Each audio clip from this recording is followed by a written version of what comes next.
Bismillahirrahmanirrahim. Bismillahirrahmanirrahim. Assalamualaikum warahmatullahi wabarakatuh. Alhamdulillahirabbil alamin, alhamdulillahil aliyyil kabir. Assalatu wassalamu ala nabiyil basyirin nadhir. Wassallallahu ala sayyidina Muhammad wa ala alihi wa ashabihi ajmain ila yaumil ma'ad. Asyhadu an la ilaha illallah wahdahu la syarikalah wa asyhadu anna Muhammadan abduhu wa rasuluh alladzi la nabiyya ba'dah. Allahumma la sahla illa ma ja'altahu sahla wa anta taz'alil hazna idza syi'ta sahla. Allahumma faqihna fid din wa 'allimna at-ta'wil amma ba'du. Ibu bapak yang dirahmati Allah Subhanahu wa taala, hadirin salat tarawih Masjid Al-Ansor yang sama-sama mengharapkan ridha Allah Subhanahu wa taala. Alhamdulillah, puji syukur hanya milik Allah. Hari ini kita masih diberikan kenikmatan untuk bisa menikmati hidangan Allah di bulan Ramadan. Dan malam hari ini kita selepas tadi sholat isya berjamaah, kemudian sebentar lagi insya Allah kita akan melaksanakan sholat tarawih berjamaah. Mudah-mudahan kenikmatan ini menjadi satu modal bagi kita, bahwa kita mudah-mudahan menjadi hamba-hamba Allah yang disebutkan di dalam Al-Quran sebagai abdan syakuro, menjadi hamba-hamba yang pandai bersyukur kepada Allah Subhanahu wa taala. Amin ya rabbal alamin. Salat dan salam mudah-mudahan selalu terlimpah curahkan kepada manusia yang paling baik akhlaknya, manusia yang paling baik Islam dan imannya, yakni Nabi Muhammad sallallahu alaihi wasallam. Juga kepada keluarganya, kepada para sahabatnya, dan juga kepada umatnya hingga akhir zaman. Amin ya rabbal alamin.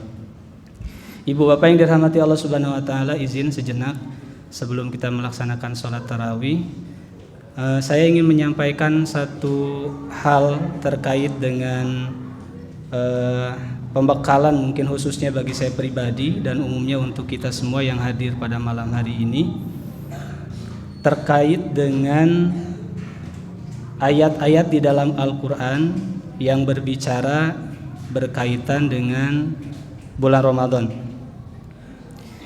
Ada satu paket. Kenapa saya sampaikan satu paket? Karena ayat-ayat yang menjelaskan berkaitan dengan saum Ramadan di bulan Ramadan ini ternyata tidak hanya satu ayat yang biasa sering kita baca di surat Al-Baqarah 183 saja, melainkan paket ayat-ayat yang menjelaskan berkaitan dengan saum Ramadan itu dimulai dari surat Al-Baqarah ayat 183 sampai 187. Jadi ini paket ayat ini Allah turunkan ternyata bukan di bulan Ramadan, tapi Allah turunkan di bulan Sya'ban. Jadi satu bulan menjelang pelaksanaan Ramadan, Allah menurunkan ayat-ayat ini. Hikmah dibalik diturunkannya ayat-ayat tentang Ramadan ini satu bulan sebelum Ramadan, yaitu di bulan Sya'ban, adalah para ulama menyimpulkan bahwa ada satu kondisi mental para sahabat saat itu yang belum siap ketika disyariatkan saum sebulan penuh, sehingga Allah Maha mengetahui bagaimana kemampuan mental dari kaum muslimin saat itu ketika diharuskan untuk saum sebulan penuh. Sehingga satu bulan sebelum pelaksanaan Ramadan, Allah turunkan ayat-ayat itu untuk memberikan kelapangan dan keleluasaan kepada Rasulullah untuk menyampaikan terkait dengan pelaksanaan atau istilahnya apa ya? Juknis, juklak, termasuk kurikulum Ramadan. Jadi disampaikan sebulan sebelumnya. Karena ketika disampaikannya mendadak, misalkan besok Ramadan, malam ini diturunkan ayatnya, tentunya psikis para sahabat itu akan kaget. Oleh karena itu diturunkannya satu bulan sebelumnya. Nah kemudian kalau kita perhatikan ibu bapak yang dirahmati Allah Subhanahu wa taala, dari rangkaian ayat-ayat tentang Ramadan ini diawali dari 183 dari surat Al-Baqarah. Kita perhatikan ketika Allah mengatakan ya ayyuhalladzina amanu kutiba alaikumusiyam kama kutiba alal ladzina min qablikum la'allakum tattaqun. Ini ayatnya sudah populer ya. Satu seruan mengawali di ayat ini Allah menggunakan harfu nida. Satu kalimat seruan yang kalau dalam bahasa Arab ada sekitar 14 jenis cara menyeru atau harfu nida. Tapi di dalam Quran Allah hanya menyeru dengan kata iya saja. Dari 14 jenis itu. Kenapa? Para ulama menyimpulkan ternyata harfu nida atau kata sapaan atau seruan dengan kata ya itu, ya gitu ya, merupakan sapaan yang paling romantis katanya gitu. Yang paling lembut dibandingkan dengan sapaan yang lain. Dan sapaan ini ditujukan kepada siapa? Alladzina amanu, kepada orang-orang beriman. Sehingga kalimat ya dalam Quran itu terulang sebanyak 361 kali. Sedangkan amanu diulang sampai 1080 kali dalam Quran. Jadi ketika Allah menyeru ya ayyuhalladzina amanu, ayat ini ditujukan hanya kepada orang-orang yang beriman. Berbeda dengan kalimat ya ayyuhan nasu, wahai manusia. Ketika Allah menyebutkan manusia, kafir juga disebut oleh Allah, kafir, muslim, kemudian tua, muda, ya laki-laki, perempuan semuanya disebut. Tapi kalau ya ayyuhalladzina amanu, hanya khusus ayat ini, perintah ini diperintahkan kepada siapa? Kepada orang-orang beriman saja. Dan apa yang Allah perintahkan? Kutiba alaikumusiyam, telah ditetapkan kepada kalian, yaitu asyam, puasa. Kalau dalam bahasa Arab, hukum wajib tidak disebut wajib di situ, tapi kutiba, artinya ditetapkan. Jadi ketika Allah mengatakan kutiba, yusamma atau sama dengan maknanya itu adalah diwajibkan. Dan apa yang diwajibkan oleh Allah? Perhatikan, asyam, alaikumusiyam, berpuasa. Namun yang uniknya adalah kata puasa di dalam Al-Quran itu disebutkan dalam dua bentuk bahasa. Satu dalam bentuk asyam, yang kedua dalam bentuk as-saum. Ternyata berbeda. Kalau melihat dari sisi gramatikal bahasa, artinya sama, yaitu puasa. Tapi ketika merujuk ke dalam relasi kata atau dalam ilmu semantik Quran biasanya, satu kata itu akan berpengaruh terhadap makna yang lain jika relasi katanya itu juga berlainan. Contoh, di dalam Al-Baqarah 183 itu kan disebutkannya asyam Bu ya. Kutiba alaikumus siyam. Tapi di dalam Al-Qur'an ada puasa itu disebut dengan sauma, dan itu hanya satu kali disebutkan, yaitu dalam surat Maryam ayat ke-26. Apa yang menjadikan perbedaan? Kita cek dulu dalam surat Maryam. Ketika Maryam berkata begini, Fakuli inni nazartu lirrahmani sauma. Jadi Maryam pernah melakukan puasa sauma katanya ya, sauma bukan siam, sauma. Dan puasa yang dilakukan oleh Maryam seperti apa? Falan ukallimal yauma insiya. Maryam itu pernah berpuasa, bernazar kepada Allah agar apa ya? Tidak berbicara kepada seorang pun. Jadi puasanya Maryam itu saat itu adalah tidak berbicara kepada siapapun. Apakah Maryam makan dan minum? Awal ayatnya bunyinya begini, Fakuli washrobi wa qurri aina, kata Allah. Wahai Maryam, sok makan, silakan minum dan bersenang-senanglah. Tapi ada nazar yang harus kamu penuhi, apa itu? Falan ukallimal yauma insiya. Jadi puasanya Maryam itu adalah tidak berbicara, tapi makan dan minum gitu. Itu saum. Tapi kalau siam yang disebutkan di dalam surat Al-Baqarah 183 itu mencakup keseluruhan, bukan hanya menahan ucapan dari rofat misalkan ya, ucapan-ucapan yang kotor atau misalkan gibah. Tapi apa? Menahan diri dari makan dan minum serta hal yang membatalkannya di siang hari. Jadi sebetulnya kalau kita ingin merujuk ke dalam ketepatan gramatikal bahasa, ketika kita menyebut puasa Ramadan itu sebutannya bukan saum Ramadan, tapi siyamu Ramadan gitu. Karena seluruhnya ditahan begitu.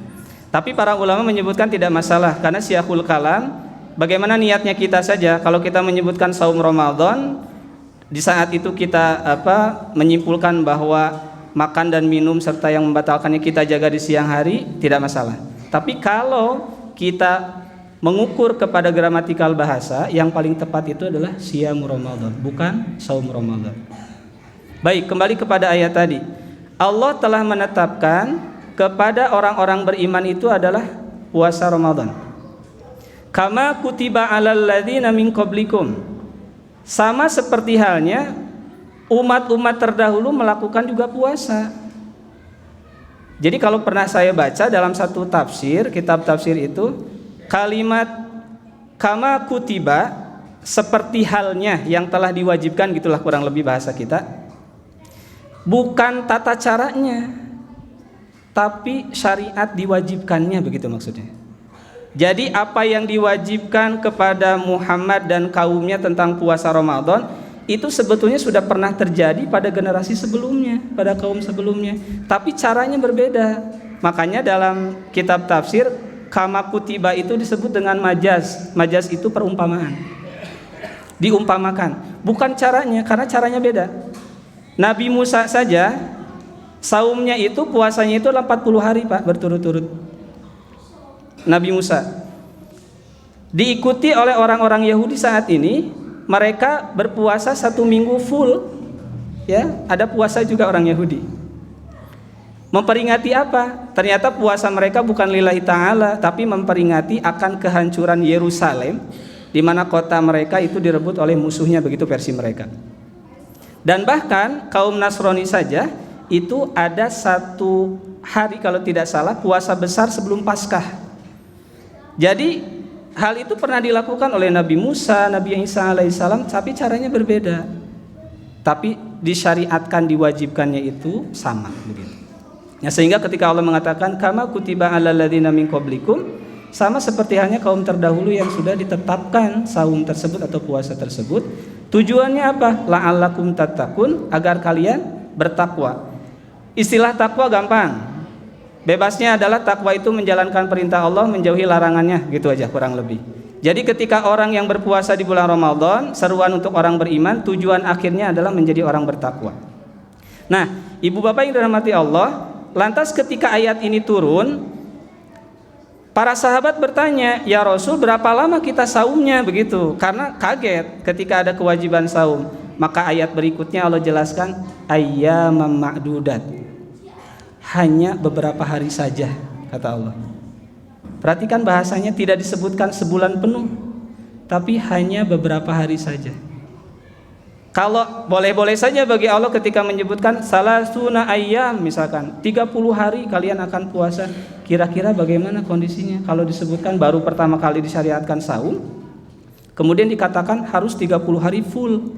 Kayaknya kaget begitu. Sama ketika ibu bapak menyuruh anaknya puasa. Berapa lama ayah kita puasa? Sebulan penuh. Aduh capek ya, nah gitu. Tapi kalau dengan bahasa beberapa hari aja deh misalkan, besok selesai, tambah lagi yuk puasanya, akan meringankan. Begitu pula ketika Allah menyebutkan ayyamam ma'dudat, mencoba memberikan pemahaman dan meringankan kepada kaum muslimin saat itu, saum itu tidak berat begitu, hanya beberapa hari saja. Ditambah lagi dengan penjelasan bagaimana dengan yang safar, sakit, itu ada keringanan. Makanya Allah ketika menurunkan kewajiban ketetapan sebuah ayat kepada kaum Nabi Muhammad, maka disitulah Allah menyiapkan beberapa rukhsah atau keringanan, dan ini perlu kita syukuri. Makanya Allah menetapkan yuridullahu bikumul yusra wala yuridu bikumul usra. Allah itu menginginkan kemudahan. Silakan ambil yang mudahnya dan tinggalkan yang sulitnya begitu. Nah, kemudian di antara ayat-ayat saum ini Allah menyelipkan ayat tentang doa. Di 186-nya ibu bapak, wa idza sa'alaka ibadi fa inni qarib. Kenapa Allah menyelipkan satu ayat tentang doa di antara ayat-ayat tentang saum? Para ulama sepakat mengatakan bahwa doanya orang yang berpuasa itu mustajab. Hal ini seiring dengan hadis Rasul, salah satun la turaddu da'watuhum. Ada 3 orang yang doanya tidak ditolak. Satu, imamul adil, yaitu imam yang adil. Yang kedua adalah dakwatuhu mazlum, doanya orang yang teraniaya. Dan yang ketiga adalah as-shaimu hatta yuftiru, yaitu orang yang berpuasa sampai dia berbuka, doanya mustajab. Sehingga Allah menyelipkan satu ayat di antara ayat-ayat tentang saum, tentang ayat itu tentang doa. Makanya ketika saum perbanyak doa. Wabil khusus adalah ketika menjelang berbuka. Karena dalam riwayat yang lain, as-shahimuna hina yuftiru, orang yang berpuasa ketika berbuka doanya mustajab. Nah, kemudian ayat ini diakhiri juga dengan kembali lagi tentang saum, tentang kebolehannya kita makan dan minum serta hal-hal yang lainnya di malam hari setelah atau selepas kita berbuka, maka dikembalikan lagi oleh Allah, silakan dihalalkan lagi untuk kalian semua. Nah, sehingga Bapak Ibu yang dirahmati Allah Subhanahu wa taala, ternyata rangkaian ayat-ayat tentang saum ini satu paket. Tidak hanya berbicara di 183 saja, tetapi Allah menyambung sampai 187. Mudah-mudahan kalaupun seandainya hal ini kita ulang tiap tahun, kita mendengarkan ceramah seperti ini, tapi setidaknya kita ada perbaikan pemahaman terhadap ayat-ayat Al-Quran, khususnya adalah yang ketika menjelaskan tentang bab puasa di bulan Ramadan. Mudah-mudahan ada manfaatnya. Mohon maaf atas segala kekurangan dan terima kasih atas segala perhatian. Aqulu qouli hadza wa astaghfirullah li wa lakum wa lafu minkum. Wassalamu alaikum warahmatullahi wabarakatuh.